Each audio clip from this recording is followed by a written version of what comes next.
Hey, what's up, everybody? Video 44 coming at you with another video. All right, so the Lakers win 124-117 in Detroit. We beat the Pistons tonight, and it was a closer game than it should have been. We did not get to rest our starters and our stars like we would have liked to because we just could not stop the Pistons from shooting the ball as well as they wanted to. From behind the arc, particularly 17 threes made for their team on the night where, Bogdanovich went off for what do you have, like 22 points in the third quarter or something like that. He was just stroking the ball so very ferociously, pretty much from wherever he shot it. And the point guards of the Detroit Pistons did a really, really good job of finding him.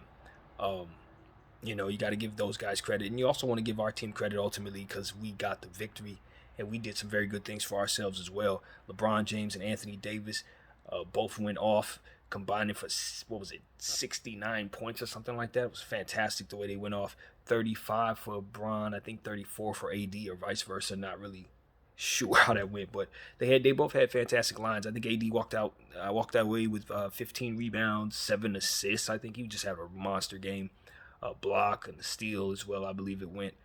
Bron James was shooting pretty well. 14 of 24, I believe it was, from the field. 2 of 6 from behind the arc. So I really, really like what I saw from him. In fact, most of those misses came in the fourth quarter. He was really shooting and doing a heck of a good job shooting the ball throughout the majority of the game. But our free throw woes, boy, did we get in a little trouble with that free throw line down the stretch of the game. I think we missed like 3 or 4 straight free throws within the last 6 minutes of the game. Kind of kept the Detroit Pistons within striking range to actually get a chance to win, but they just couldn't hit shots down the stretch. Bogdanovich cooled off in the fourth quarter, and we were able to survive in a game that I just felt like Detroit Pistons just decided they wanted to shoot very well. When it really comes down to it, Bogdanovich shot very well, and so did Sadiq Bey. He hit 3 threes tonight. So when you're dealing with that, and you look at Corey Joseph, came off the bench, had some, like, I think it was like maybe 8 or 7 assists. Look at Killian Hayes, and he was also getting a lot of assists. So it's one of those things where it's like they just had a lot of continuity with their ball handling. And their ball handlers, that just made it difficult for us. And then Jalen Duren, you look at that young fella, and he had a monster rebounding game, 13 rebounds and 4 offensive rebounds. So it's one of those situations where that was why the game was close, despite us going up against a bad team that we ultimately felt we should beat. A team that we got out to a quick start and had a 10-point lead in the first quarter, but we just were only able to win because we were able to hit shots as well.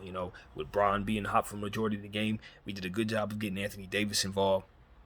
And give a special shout out to Russell Westbrook, who ended up getting benched in the second half, but did a phenomenal job in the first half of getting guys involved and making sure that ball was getting to the players it needed to go to. Him and LeBron James played so well together, with Bron being a recipient of so many passes that Russell was getting for him. So even though I think the coach did a good job of getting away from Russell when he started to wean off from playing well, and managed him very well. But I think I'm definitely very happy with overall how everything went with Russell tonight. Lonnie Walker, boy, was he shooting the ball very well as well. 18 points. I think he hit about 3 or 4 3-point shots. And I just really enjoyed how steady he was all night long shooting the ball, especially coming from a couple of not so good games for his standards. Hadn't really been playing as well on the road as he'd like to. He really had a fantastic game for us tonight. And of course, you got to give Austin Reeves all the credit in the world for hitting the game-winning shot. We had a 3-point shot in the corner that came off of just a little bit of a bumbling kind of play. Everything seemed to be going wrong for us. We weren't able to secure boards like we needed to down the stretch, and it just seemed like Detroit was getting closer and closer. And they had a 1-point game going on for ourselves with maybe, I want to say it was probably 5 seconds to go. We were up by 1. And Austin Reeves, as the shot clock was expiring, Austin Reeves hit a corner 3-point shot that just so happened to get to him off of LeBron James' last-second pass. And he hit it as the shot clock expired, gave us a 4-point lead that ultimately closed the game out. They were able to inbound it after that, and that was it. So, if he didn't hit that shot, of course, we still have the lead. But we're definitely pleased that he hit that shot and gave us that cushion so we didn't have to go back down there and force ourselves to defense with him having a shot to win it. So, having getting beat the way that we have this year, and the way that we have against players like Nemhard and various games like the one we just had where we just blew it despite not taking it, advantage at the free throw line against Philly. We know And a game like tonight, if we would have lost, it would have really sent us into a dumps in regards to our morale. And so I'm just really happy that the Lakers were able to see the ball fall tonight. Anthony Davis was very efficient after having a bad foul game in the last one and ultimately missing the free throw and everything at the foul line. I thought that he bounced back very well and was strong. He missed one free throw tonight too. So when you look at it and how frustrated, well, two actually, I think he missed both of the last two free throws he attempted, but he was still 8 out of 10. So when you consider that, you just want to make sure that he knows that we know he's shooting well from the line. He just has to hit the ones that ultimately count the most. So that's what we need to continue to just breathe at the line and that's it. It ain't too deep. Patrick Beverley did some good things tonight, but I just feel like here we go again where I have to complain about the lack of offensive production. I was looking at the game through 3 quarters, and he was doing some great things defensively, but I looked at the stats and he was still only giving us like maybe 6 points or something like that. It's just every night we have to play 4 on 5 offensively. And even though he did some good things, I think he came out of there with like 5 assists, so that made up for it for sure. But it's just one of those situations where it's like I just think that we need more consistent scoring in that space. I think the game was close because we were leaning so much on 4 guys every time we go on the other side of the floor most of the time. You know what I mean? It's just a situation where we have to work too hard offensively. And I just think that it takes away from ultimately the trumping of his defense providing so much help on that side. So it's like we like what he's doing for us. He's definitely helping us defensively. But like we leaned on him so much in the third quarter, and you see that they had a 41-point quarter in the third quarter. He was on the floor the whole time. So it's like Bogdanovich is having the game of his life while he's on the floor. DeAnthony Melton's having the game of his life while he's on the floor. And it's like, Coach, we're leaning on him to defend. And I'm not saying that it directly equates to him not doing his job or anything like that. I'm just saying, if the moral of the story is for us to get giving him 39 minutes and 30 minutes a game, for him to be locking people down, and these occurrences are happening while he's on the floor, don't you think we need to lean on other guys a little more so it can make a little more sense? I saw tonight Max Christie didn't play again. One of the fans that I was paying attention to in regards to one of the one of the channels I was watching, the fan that said, we're not playing Max Christie, but we called him up from the G League just to have him sit. It didn't make any sense. I couldn't agree more. Send him back down there if you're not going to play him. It's ridiculous. I like Darvin Ham a lot, but I'm overly tired of his affinity for Patrick Beverley as a starter and as somebody to lean on with like the bulk of our guard minutes. I don't get it. I do get it because I like defense as much as anybody, but I don't get it as it pertains to it not being the only thing that our team has to work with when we want to look for things that work for us. It's not like our defense is so bad without Patrick Beverley that we must give up the offense that he also doesn't provide. So I'm just happy we won, but I do think it directly correlated to why the game was so close and why we had to play Anthony Davis and LeBron James down the stretch of the game. It's like if that's going to correlate to that being the case, then it's not helping us overall because we want those guys to play less basketball in the regular season. So it's just a situation where Darvin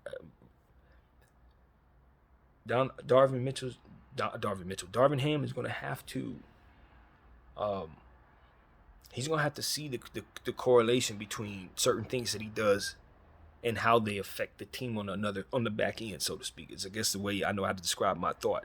It's like you're doing certain things that are going to really help us here, but in the end, I don't know if it's actually going to be the overall positive that you're hoping it will be because you're leaving other guys out. Like, for example, Thomas Bryant. He's been playing great on the road trip. Here we go again where he came in the game, played pretty well, and only got like 10 minutes. And I'm like, his play isn't equating to his minutes because the coach is trying to lean in on Patrick Beverley and lean in on Dennis Schroeder. And it's like, I like that he wants to lean in on those players. But when you lean in on those guys, you're leaning away from those guys. And that's wrong as it pertains to what we need based on our size disadvantages and things of that nature. So, again, I just want Darvin Ham. I feel the same way about Thomas Bryant as I felt about Wenyen Gabriel at the start of the season when I was screaming that he needs to play him more and lean on him more and trust him a little more. And then he started to, and it started to work out for us. And now we can't basically live without him. This is the same thing in regards to Thomas Bryant. He's going to have to learn to trust Thomas Bryant. I see the deficiencies on the Thomas Bryant's defensive end. I really do. I see the deficiency. He's not a rim protector, even though he had 3 big blocks tonight. Give him his credit. But that's not his game. He's not the greatest defensive mind down there. He's got a long way to go before we can really trust him defensively. But look at it like this. Just like we lean in on Patrick Beverley for all that defense. Well, if you look at Thomas Bryant on the offensive end, he's scoring the ball, giving you offensive rebounds, giving you defensive rebounds. Like, that totally gives you something that maybe you need to value more than what it is that he's not doing for you in regards to defending bigs and stuff like that. So it's like, I think Darvin's looking at the defensive side of the ball and saying, this guy can't defend. It's an eyesore watching him defend. I can't keep him down there. And it's like, nah, bro, lean in on his offense a little more, because you got to see what he's doing that helps us on that end as something that you want to give as much attention as his negative aspects. Just like he's leaning in on Patrick Beverley's positive defense and not nearly in on his offensive deficiencies. I hope I'm making myself clear. So that's what I see down there. It's just not enough balance from Darvin Ham as it pertains to all the strengths and weaknesses of all the players on the team. It's like you got guys that you have as your favorites. You got guys that you know from other situations. You got guys that you know are more intelligent on the defensive side, and that's a young team with lesser players. I get all that there is to get in regards to that, and I still think he needs to get away from Patrick Beverley, because ultimately it just doesn't help you overall. What helps you overall is leaning in on those young guys like Max Christie and Lonnie Walker and Austin Reeves for the size, rebounding, length, and perimeter defense that ultimately we have issues with. They're not as talented as Patrick Beverley on that side by any stretch of the imagination, but they're talented enough to where it makes up for the offense that he doesn't give us when they do the things that they naturally do offensively. And that is all there is to say about it. Put those players on the floor more, man. There's no reason for this anymore. When we're barely beating the Pistons and this guy's getting like 30 minutes a game, it's ridiculous. Another thing tonight that I don't really know what I was looking at, I guess, so I'll try to describe the best way I saw it. Dennis Schroeder was on the floor a lot of the time tonight, and I think the intention was to have him run the offense. Probably the intention as a whole, we just wanted to give him more playmaking opportunities tonight. The problem was we were putting him on the floor with other ball handlers, and it seemed like they wanted to have control of the ball tonight. And it seemed like it's every other play, Dennis Schroeder is calling for the ball, and it seemed to irritate others who had it. It's like, if everybody's not clear that Dennis Schroeder is supposed to be running the offense, then we need to turn to Dennis Schroeder and say, stop asking for the ball, bro. Like, literally. You know what I'm saying? If that's not what we're doing, then what he was doing was asking for the ball and the playmaking to the detriment of guys who really had the rhythm going. They were going for it. Like, I saw him do it with Patrick Beverley. I saw him do it with Lonnie Walker twice. It's like, bro, if that's what the team is doing, then Lonnie and Patrick need to stop tripping and get him the damn ball, straight up. But if that's not what they're doing, then he got to be a little more patient and let those guys bring the ball up too. You know what I mean? Like, we don't have to run the offense through you unless we do. So that's why I say I'm not really clear on what I was seeing, but I could tell people were irritated, and I could tell he was too. And I just felt like if we want him to run the offense, then let's verbalize that so that people don't mess up the play or latency of the play, as I always talk about, isn't slow, because that's exactly what we saw out there. A step slow because guys didn't really know who should be running the offense. Guys want to take it, and he wants it, and it's just like, are we getting it to him or not? Let's be clear on that, and then do that. You know what I'm saying? So I was just a little irritated with what I saw down there in that regard. I think others were too, to be honest with you. I think others were too. It just became a situation where it's like, is Schroeder supposed to be running the offense, or is this just a day where he wants to run the offense? And whatever the case may be, can we find some continuity so there was no confusion? So as you can see, this game provided a lot for me to just kind of take a look at. It wasn't a bad game by any stretch of the imagination, but as I always tell you guys, I don't really look at these games as it pertains to the wins and losses as much as more so the tendencies and different things that I see that ultimately I think can cater to what it is that we're about or whatever. So for me, it's like this game we won, But I would measure it to say, could we have beat Milwaukee if we play like this? Judging by how the Stars played, yeah, but it probably took overtime or two to do it because of how we executed down the stretch with this game, just like how we had executed down the stretch in the Philadelphia game. And the reality is, the only reason why the stretch was so tight as opposed to being a blowout, it was because we were just doing things that made the game so much harder for ourselves. You don't have to play undersized at all. You don't have to leave LeBron James and Anthony Davis as the only rebounders on the floor against Jalen Duren and Isaiah Stewart, who are traditional bigs. Like, these are choices that we make. He chose not to play Damian Jones tonight. He chose not to go with TB tonight. You know what I mean? These are things. He chose to go with Troy Brown for only a few minutes. And so you left us without size, and as a result, the game was just close all game long because Jalen Duren just kept getting rebounds over our guys. And if it wasn't for Anthony Davis being able to rebound just as well, he would have gobbled up 25, 30 rebounds tonight. You know what I mean? It's like, I just understand that if you do not respect size, even when you're playing against the worst team in the league, like the Detroit Pistons are, you're still going to find yourself in situations where you got a tight basketball game and you have to play all your starters all the way through the game. So, just, again, Patrick Beverley, I like him as a coach on the floor. I like the energy he gives me. Some of the time, I really do want him out there. Like, it's not like I don't ever want to see him. I want us to use him regularly. But the way that he's leaning on him like a guard to be like a starter or something like he's Gary Payton, it has to really, really come to an end, man. And I'm saying this not just to Darvin Ham, but I'm saying it to anybody who will listen. I'm about ready to trade Patrick Beverley just so coach can stop using him in this way. No other reason whatsoever. Because like I said, his play doesn't bother me as much because I know that other guys are better defensively while he's on the floor. I understand this. Like, he literally keeps people on the string. He literally makes sure that mistakes that our team is prone to make doesn't happen while he's on the floor. And that is something I want everybody to understand that I get.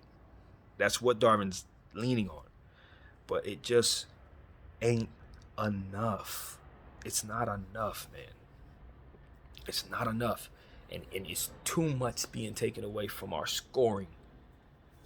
And you're not going to win games that way. You barely beat teams that way, man. So, yeah, man, just please, Darvin, have a little more faith in these young players who are, on this team. They're not world beaters, but they're not also what you're playing them as at all. They're not. Max Christie's a better player than he's being used as right now. And we need to be reminded of what happened there. He went into health and safety protocol. That's what happened. He was getting minutes. He was playing well. He was doing good things. And then he went immediately in the protocol after just a random game and was out for like a week and a half. When he came back, we haven't been able to put him in rotation. That's all that happened. And I think the entire team may have forgotten that. It was like, no, he didn't get sick. He didn't roll an ankle. None of that. He got protocoled. He's fine. He's perfectly healthy. We need to continue picking up his minutes right where he left off. And we should basically be using him as a glorified Wenyen Gabriel right now. That's the way we should be using him. And I know that sounds kind of weird, but he's that big. And he rebounds that well. He's not that strong, obviously, but, for some of the stuff that we're going through for Troy Brown, you can kind of put him down there with Troy Brown and kind of have a little bit of that Wenyen Gabriel effect. And we ain't even trying that. You put him down with TB, Austin Reeves, those are lineups where it's like a little funky. But if you put AD and Bron down there with those two, I think they can make plays, man. And so it's like, I don't know. I'm just happy we won, but I'm not happy with what I saw, especially in that second half. Defensively, my gosh, guys, if we're going to allow the Detroit Pistons to hit 7 3-point shots, the game's going to be damn close. It's going to be really close. You know what I'm saying? It's like we're lucky Kate Cunningham wasn't down there. I'll tell you that right now. You giving up 7-8 assists to Corey Joseph. I mean, come on, man. So, yeah, I'm glad the road trip is over. Let's just acknowledge that this team played a really, really, really good road trip as it pertains to just everybody made it through. You know what I mean? We got through it. We played some good games even when we didn't have our stars. I think our road trip ultimately was a success. Beating the Milwaukee Bucks, beating the Washington Wizards, and ultimately getting this game here against the Detroit Pistons. We would have loved to have gotten that Philly game too, and we know we left it on the board. But all in all, man, we're headed back home finally. We will be seeing the Boston Celtics, and they're in the middle of a long road trip too. So hopefully they'll be a little tired, but and they'll be coming off of a back-to-back, as to which they'll play 2 games in LA like everybody else does. It's Clippers, us, So it's one of those things where it's like the road trip is over, but we only have a 3-game homestand, and then we go on another road trip just as long. So it's just a hop skip. We'll play these 3 games, and they're right back out there for the end of the year road trip, and after that, then we don't have as many road games for the rest of the season. So we just need to get through this month. The first half of this stretch is over. You did it. You went 3-3. Congratulations, LA. But we got a lot of work to do in regards to ourselves. We have got to make this trade come the 15th. We got to do something, get us a little Cam Reddish type of wing player or something, because we do not have enough right now. And Darvin Ham's choices because of it are questionable with this roster. And that's the thing that we're finding. Even last year that was the same thing with Vogel. It was like you cannot give coaches very little to work with, because they're gonna do stuff sometimes that just is a reflection of that. It's a reflection of them not having enough, and so they're gonna try wacky stuff. They're gonna lean in on stuff that they believe in, despite it not really making any sense. And it's all in the name of not having enough. So we just gotta give him enough so he don't have to lean on his instincts and ultimately shoot us in the foot. This Patrick Beverley stuff, man, because that's what it is. And look, Dennis Schroeder, like I said, I only need one of those players. I don't need both of them. I don't need both of them, because as good as Dennis Schroeder tends to play on both sides of the floor, he also is somebody who doesn't give you enough production for what it is that we're leaning on him to be from night to night to night. He did some good things tonight. His plus minus was pretty good. But again, both of those guys are short. One of them plays only defensive side. The other one only plays the offensive side. It's just, you don't need to be leaning on those 2 players all game long, because you're playing 4-on-5 on both sides of the floor as long as you're doing so. And so it's just like, Darvin, please, man, please. You got these 6'7" kids like, Austin Reeves and Christie on your team. Them dudes would be getting the majority of them minutes if I was running things. And if Christie couldn't keep it together, then we would swap him out with Troy Brown and swap him out, obviously, with Russell Westbrook and the other guards. Because at the end of the day, I'm not letting them shoot too much. They don't got to shoot too much. They just need to be competent enough to be able to get, and tall enough to get boards, man, and fast enough to get in transition and play. We got Lonnie Walker can eat up a bunch of minutes. Obviously, Russell Westbrook's going to eat up a bunch of minutes. So the other guys that you put on the floor just have to be able to complement with that. And it just seems like Darvin's like, nah, we don't care about none of that. I just want Schroeder and Patrick on the floor.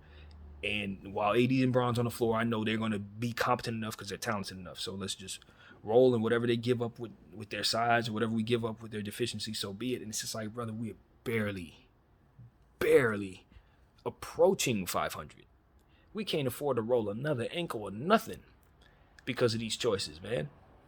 And leaving games on the board left and right. The Indy game and the Philly game alone should let us know that we have to stop letting things like this happen, and we got to figure out how it's happening. And I think I have, and it's called size disadvantages for a good portion of the game. Good portion. And when does that usually happen? When Dennis Schroeder and Patrick Beverley on the floor. And when is that happening? Pretty much all game long. So that's what it is, man. I'm frustrated with that. I'm tired of that. And I think all of Laker Nation is pretty much saying the same thing I'm saying, bro. So, Rob, please trade both of them dudes. If he's not going to stop playing them like this, please trade both of them. Disarm him from this. So that's what I got to say, man. Happy we won, but didn't love the game. Did not love it based on how we played in the second half. And you give up 41 points to a Detroit Pistons team in the third quarter. I'm not going to just act like the win was the only thing to see there. We are damn lucky Austin Reeves hit that three-point shot. We're damn lucky that Bogdanovich went cold in the fourth quarter. Because if he kept shooting the same hot way he was shooting, and he was, believe me, he was taking the same shots. If he would have been shooting the same way he was shooting in the third quarter, we lose. And so that's the bottom line. So I don't know, man. I'm happy we kept the turnovers down. I think we only had like 11 or 10 turnovers, so that's good. Rebound the ball a little more than they did. I think we had like 42 rebounds, something like that. Even though we gave up 10 offensive rebounds, as I said, 4 to Jalen Duren. He's going to eat those regardless. But you just, again, we got to address the size issue with that. Maybe play Thomas Bryant a little more possibly. I don't know. But It's just one of those situations. Thank God Bron and AD were up for the scoring tonight, both giving us 34 and 35 points apiece. So if they didn't hit all them shots, Austin Reeves didn't hit his three, Lonnie Walker wasn't as hot as he was. There's a lot of things that worked out, but we were needing all of that. All of it. Against a Detroit Pistons team without Cade Cunningham. So nah, that wasn't it. That wasn't it. Like, we're happy to have gotten our 8th win, but we are not confused about what we just saw. So it is what it is, man. We just passed the Kobe minute. Of course, I hate not acknowledging it, but I do want to acknowledge him. We're happy we beat the Detroit Pistons right in front of the guy. He scored 81 points on, Jalen Rose. I saw you down there with your Pistons jacket on. We were happy to have beat your team tonight. Carcino and all these Piston fans, I really enjoy seeing y'all lose for real tonight. It warms my heart every time y'all lose, because that's how I feel about the Detroit Pistons deep down. So that's what it is, man. Happy we beat them tonight. They put on a pretty solid show. I want to acknowledge that they had a good dance team, man. They had somebody come out and beat Tina Turner, and then somebody else came out, and I think he was trying to be James Brown. I think they both did a fantastic job. I thought that was amazing. So, yeah, man, little stuff like that. You like seeing us be on the road, so you can see the culture that a lot of these teams and the cities and the way that they view themselves and the way that they present themselves to the rest of the world. It's really dope. Going and thinking about the culture of these different places, think about Detroit and the music and all of that. It means a lot to me. The musical imprint that city has had on all of us. So that's one thing I always want to say. Detroit, Motor City, got a lot of respect for them. I just hate that team. So it is what it is. But yeah, man. Darvin Ham, obviously from Saginaw. He went back to Detroit where he won an NBA championship, got a victory, so we want to acknowledge that. Anytime we can get those emotional wins, guys go back home, beat their hometown team, their champion team, all that. And we know Darvin took a championship from us playing for that Detroit Pistons team, too. We ain't forgot about that. But hopefully he can get us one back, just like Rondo did. So, it is what it is, man. Speaking of Rondo and all those different things, the Celtics are coming up next. Yes, indeed, and we're ready for them. Well, I'm ready for them. I don't know if our team's ready for them because they're a very good squad. But, they came off of an embarrassing loss against Golden State, as we mentioned. And I know they are looking at us with a keen level of focus, just like we're looking at them. So we get a little bit of a breath of fresh air after this win right here. Catch a flight home, everybody sleeping in their own beds. And then, of course, get ready for this game. And it's going to be a dog fight or it's going to be a blowout because they ain't going to roll over. I can tell you right now, if we don't take it to them, they're just going to take it to us, and that's going to be it. But the game is in our house, so that means we have to have a lot of pride. Celtics coming here, Laker fans need to be going crazy. We need to make sure they understand that no matter what year it is, no matter how they're doing, we feel it's our birthright to destroy them every time they play us. And that's exactly what we intend to do. So I know LeBron James takes that Celtics rivalry seriously. It's one of the reasons why he chose the Los Angeles Lakers in the first place, because he has a natural born hatred for that team. So we took care of the Detroit Pistons tonight. I know he don't like them either. One of my favorite LeBron James games of all time was him against the Detroit Pistons, where he strung together like 12 or 13 straight field goals in the fourth quarter in a playoff game. That was when I realized LeBron James was that dude for real. And so it's always nice to see him go into these type of buildings and continue to be that person. So, yeah, man, that's what I saw tonight. The King took more shots tonight than AD. That's not something we really love. But on a night like tonight, where both of them were able to get their good amount of shots and AD had 7 assists, you can see where that was made up in those assists. So I'm very happy with that. As long as he's catching and shooting, him shooting off of the dribble is not a big plus for me. But when he's allowing other guys to get him the ball, as we've talked about on numerous occasions, he just tends to shoot better. And tonight we saw that. So I was very pleased with that aspect of his game. He did good things for our team. So, yeah, man, Anthony Davis, big as always, and just playing like an MVP as always. As long as he's continued to take care of his foul situation, I thought he did a good job after picking up 2 fouls in the first quarter of not picking up any more for a while. I don't even know if he picked up another one after that. So that, I think, was something I was looking at Darvin Ham, and I'm saying, okay, as I said in the pregame video or the halftime video, that I didn't love him doing that with his foul trouble. I don't want us to do that. But I do see the fruit in leaving him out there with foul trouble to see how he handles it. So I can see it both ways there. I think he did a good job, and at the end of the day, he's going to have to learn to play with foul trouble. That's the bottom line. So it is what it is.